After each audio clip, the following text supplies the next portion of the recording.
Amen. Say man. What up? Man, I was told, man, your net worth is gonna be determined by your net worth.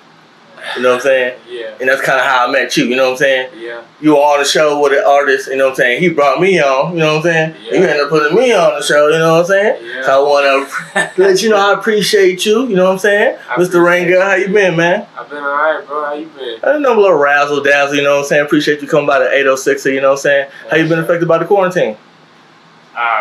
Really ain't been affected at all. Ain't been sick. Nothing at all? Nah, baby girl stays home. Already? Yeah, she's pregnant. She high risk. So yeah, how far along is she? Yeah, we're almost there. Okay. Almost there. You know the baby names? Yeah. Adonis. Okay, Adonis. Adonis Rangel. There we go. Say it one more time. Adonis Rangel. That's what I'm talking about, man. Congratulations when that happens. You know what I'm saying? So where you from, fam? Like, tell us about yourself. I am from Lubbock, Texas. I do music, obviously. I'm a bad motherfucker. Yeah. I'll just put that out there first and foremost. I've been doing music since I was about 14 years old. Yeah. Started by writing letters to friends just to help them cope with whatever situations were going on with them. And it turned into poetry, real simple poetry. Yeah. And then it turned into writing lyrics. Yeah. Then, what age was that? That was about 15. Okay. My first remix was written to Paper Planes by MIA. Do you remember any of it? Hell no. I still got them. Yeah, you got that, man. You got to send it to me so I can drop some of that shit. Yeah, I found like the vault a couple months ago at my mom's house, and I was like, holy shit. Yeah. I thought, you think it's gone forever. And then, man, I know that problem where like you feel like you lost the hard drive, and you're like, man, what the fuck, man? What am I gonna do? You know what I'm saying? That's one thing I don't lose is all my hard drives. Yeah, everything on the cloud or something? I got a big one, and then I got two small ones. Man, smart man. Yeah. You know what I'm saying? So, like, one question I ask everybody, like, what do you think makes up, like, Lubbock culture? Like, you know what I'm saying? If Lubbock had, like, a starter pack, like, stereotypically, like, you know what I'm saying? Man. What would you say is comprised, like, in you know what I'm saying, in that? Like, in general? Yeah. Because there's not too much culture here unless you're talking about... Think so?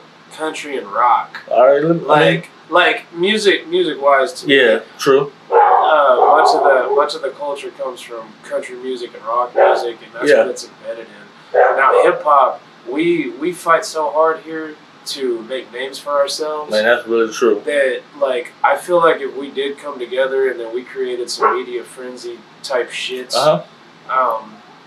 like all the time, so like continuously did it. Yeah. That I think this city may grow more. I feel like Lubbock has a lot of talent. Like, why do you feel like we have a lot of talent? I just don't feel like. Over here. Yeah, my bad. Now we definitely have a lot of talent here in the city. It's not about that. Yeah. Why do you think things aren't like bubbling the way they should? You know what I'm saying? 'Cause there really is a lot of talent out here. I think a lot of artists are still uneducated on the business part. Yeah. And I think that a lot of them, they're like, obviously, if you see free download on YouTube, it's not free.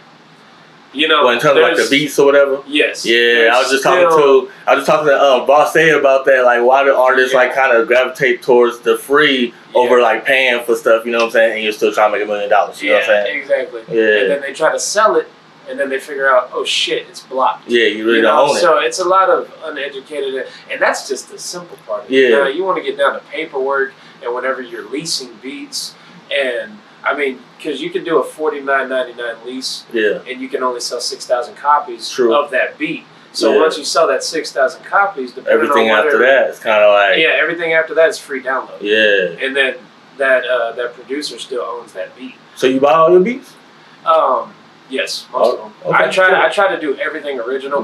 The only time... Well, we all kind of traveling out the bandwidth a little bit. You know what I mean? The only thing is, like, whenever I do, like, remixes and shit, it's really... That's practice, and it's just fun for me. Yeah. Because when I hear a beat, and it's by somebody that I really, like, admire, like, I hear it, and I'm like, I'm gonna try to murder his, verse. I'm gonna try to go harder. Like, you know what I'm saying? Like, who do you like? J. Cole, J.I.D., Kendrick, I forgot what track I was listening to earlier. It was like the video was black and white. You know what I'm saying? It was like a lyrical track. Yeah, you know what I'm saying? I was listening to that before. I can. When you say J. Cole, I can literally see why you say that based on that song. I like a lot of conscious. Yeah, you know what I'm saying? Yeah, I like that about you. You know what I'm saying? I feel like that you still have like a mainstream feel. You know what I'm saying? That you're able to. You know what I'm saying? Switch it up when it's time and stuff like that. You know what I'm saying? Yeah, that's something that I wasn't a big fan of that.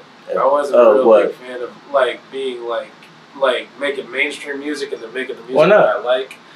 Mainly because, well, really, I didn't want to change, but it's inevitable that you have to make changes. The world kind of spinning, you know what I'm saying? In order to be successful, you have to make changes. Yeah, and I feel like there's two parts of music, you know what I'm saying? There's the business part of music, and then there's making music for, like, the art of it, you know what I'm saying? It's like, everybody can make your art, but if you're in the business of making music, there are certain rules and certain trends and certain things going on at certain times that if you're trying to, like, sell this piece of art, you know what I'm saying? Yeah. The consumer is looking for something, you know what I'm saying? So exactly. I get what you're saying. And it goes by the age groups. Yeah, true, like, what is this age group listening to? This age group?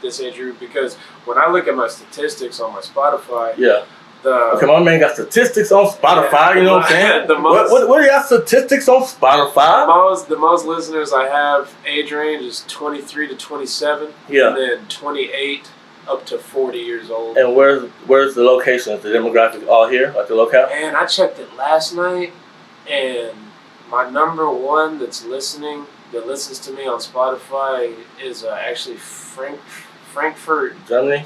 Yeah, Germany. You serious? Yeah, they're number one, and then you might Seattle, have to take it over the seas. You know what I'm saying? I'm about to say on the road, but really overseas. You know what I'm saying? I'm not a fan of that motherfucker, but that's what Tekashi did. Hey, the thing about it is that overseas they revere music and revere hip hop in a different way that we do here. Yeah, you know what I'm saying? Just like anywhere that's home, they never like have the same, because different things come to play. So when they listen to it, they just listen to it for the art. So they're like, man, it should go hard. You know what I'm saying?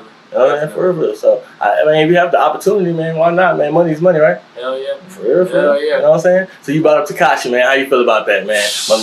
My man's free, dog. You know what I'm saying? He's Ninja's way to freedom. You know what I'm saying? How you feel about that? I mean, you plead the fifth. I mean,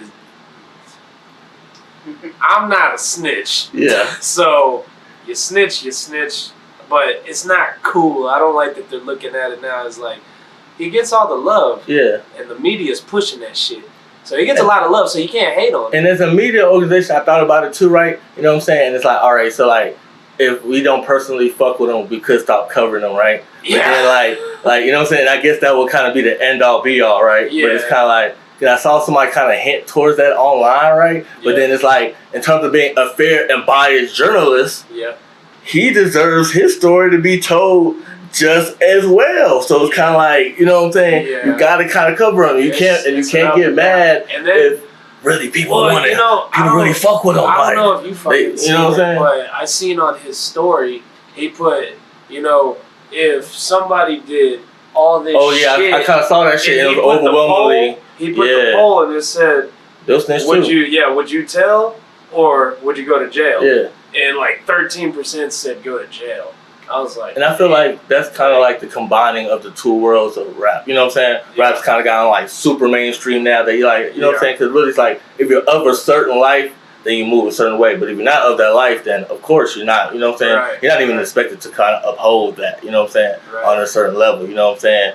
Yeah. But if Tekashi came here and he had $4 million, say, Mr. Rangel, I got the track, bro. What's up? If he came into me, $4 million. $4 million. Like a signing deal? Not even signing. Not even sign you to do the song. Oh, $4 million. Yeah, 4. Then whatever zeros come after that. 9 of them, right? Nigga, there ain't no paperwork. With the paper, y'all about to do a song. Would you do a song with him for $4 million, Tekashi? Oh hell yeah. Man, shit, real nigga. You got a family, you know what I'm saying? He just gave me a new life. So I ain't saying fucking no, like, I can dig it, man. So like, musically, like, you know what I'm saying, what you got coming next? You know what I'm saying? I seen you just drop like Farley, like, you know what I'm saying? Like, Farley was a good little track. It was fun making that shit too. Man, that hoe been like stuck in my head the last few days for some I don't know. For some good, reason. that's why. Just the part that I just fucked with my idol. And you know how long I've heard that track, like a long time ago. You know what I'm saying? But it's like, but it's like, but just the last, like I think when you dropped it, and I heard it again. I'm like, that hoe just been stuck in my head. It's bro. different when you just hear the recording and you hear me do it live. Yeah. There's and I like the song live, the energy into it too. You know what I'm saying? Like that's the way we posted. You know what I'm saying? So like, my energy on stage, nigga, I lose my voice every show. Hey man, I feel like if you ain't giving it your all, you ain't giving it. You know what I'm saying? We don't come. My girl always says if you ain't sweating, you ain't working. Real talk. I've been asking people like, are we hooping or are you coming to be Michael Jordan? You know what I'm saying? Like you coming to be the best of this shit. You know what I'm saying? Right. So like you dropped Farty, I like that shit. Like you know what I'm saying? What else is coming out? He had a mixtape that dropped like a year ago or something like that. I had Salutations that dropped. What is it? 2020. Yeah. So I dropped Salutations. I think 2017. Yeah. And then a year later, I dropped my first studio album, which was Sleeping in My Studio. Yeah. And those were both good, but I took a little break. And then whenever I started coming back up, I dropped Ruthless, the mixtape. And that was just a 5-track collage. A little just EP, a bunch of remixes. Yeah. And some of them motherfuckers went hard as fuck. You know what I'm saying? Yeah, some of them went hard as fuck. Like Worth It, I made a video to Worth It. Okay. Shout out to fucking YG because that Brazy beat is fucking awesome. Yeah. And I just took that and I did what I did with it. I was saying to Mr. Charisma, like in one of our other interviews, I feel like Lubbock's one of the most like Cali cities, you know what I'm saying? And in every interview, somebody always brings up a Cali artist, you know what I'm saying? Yeah. I really do feel like the Cali influences out here, you know what I'm saying? Yeah. I do notice that. I think YG the most though. Yeah. You talking about Lubbock? YG and YG or Mozzie, you know what I'm saying? Kind of like goes back and forth, you know what I'm saying? For it's all right. So you had those drop, and then like what's coming like future? Cause like the quarantine's opening up, the streets are opening up. You know. I need to say this: niggas need to quit naming their mixtapes quarantine. Yeah. I'm like over it. I'm like, man, it was hot for a little while. You know what I'm saying? It was nice little. But I'm like, that's just me being honest. Hey, shit. Speak your piece, man. Name it face mask, nigga.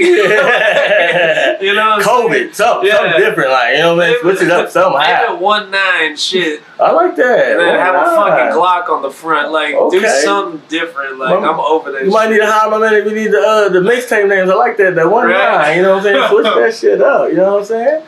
I only say that because before I was Mr. Rangel, I was Young Brown. And I used to, when I would go ham on the track, I'd call myself YB 19, one shot, one kill. Okay. Like that's why I said that. So name that shit 19. What made you switch your name? What made you like switch your name to Mr. Rangel? Rangel's my real name, so it was more. I just wanted to be original. At first, I was Jonathan Rangel, and then Mr. I just kind of took it from high school. Yeah. Because that was everybody. My coaches, my teachers, it was Mr. Rangel. Mr. Do you feel like it's kind of just like the growth of, as an artist, but also like the growth of the person? You know what I'm saying? It was in the growth of me too because I got wiser. Yeah. And I quit being dumb, and then I started taking this shit serious. Like how so? Yeah. What's something that the older you or you now would tell the younger you? Just your normal shit. I was getting way too high, partying way too much, getting too drunk, driving, Been there. Driving under the influence. I just, everybody made those choices. Yeah. And it was either you got caught or you didn't get caught. Yeah. And most would say that you got lucky. And me, I had one time recently that I got in trouble in another city. I've already taken care of business. And now I'm ready to raise my little boy. And cool. I'm in love. We got a good thing going. That's what I'm talking about, man. The music is not going to stop. I'm not stopping anytime soon. Already, you know what I'm saying? So what's the next move for you? You know what I'm saying?